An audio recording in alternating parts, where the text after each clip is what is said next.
ਇਸ ਤੋਂ ਬਾਅਦ ਅਸੀਂ ਵੇਖਿਆ ਕਿ ਬਹੁਤ ਸਾਰੇ ਪ੍ਰਾਈਵੇਟ ਚੈਨਲਸ ਆ ਗਏ, ਲੋਕਾਂ ਦੀਆਂ ਤਨਖਾਹਾਂ ਕਈ ਗੁਣਾ ਵੱਧ ਗਈਆਂ।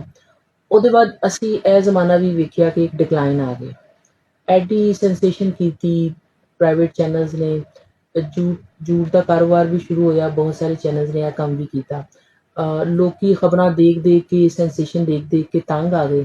ਉਹਨਾਂ ਨੇ ਚੈਨਲ ਦੇਖਣਾ ਬਹੁਤ ਸਾਰੇ ਲੋਕਾਂ ਨੇ ਛੱਡ ਦਿੱਤੇ ਤੇ ਇੱਕ ਡਿਕਲਾਈਨ ਦੀ ਕੈਫੀਅਤ ਸਾਨੂੰ ਨਜ਼ਰ ਆਉਂਦੀ ਹੈ।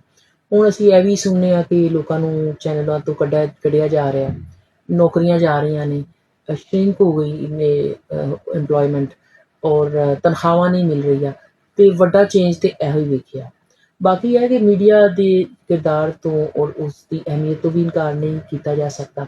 ਇਹ ਪ੍ਰਾਈਵੇਟ ਚੈਨਲ ਹੀ ਸਨ ਜਿਨ੍ਹਾਂ ਨੇ ਲੋਕਾਂ ਨੂੰ ਸ਼ੋਰ ਵੀ ਦਿੱਤਾ, ਆਪਣੀ ਗੱਲ ਕਹਿਣ ਦਾ ਮੌਕਾ ਵੀ ਫਰਾਹਮ ਕੀਤਾ ਤੇ ਆਵਾਮ ਦੇ ਇਸ਼ੂਜ਼ ਵੀ ਸਾਹਮਣੇ ਲੈ ਕੇ ਆਏ, ਹਕੂਮਤਾਂ 'ਤੇ ਤਨਕੀਦ ਵੀ ਕੀਤੀ ਤੇ ਇਹ ਪੋਜ਼ੀਟਿਵ ਜਿਹੜਾ ਰੋਲ ਹੈਗਾ ਉਹਦੇ ਨਾਲ ਇੱਕ ਨੈਗੇਟਿਵ ਰੋਲ ਵੀ ਅਸੀਂ ਵੇਖਿਆ।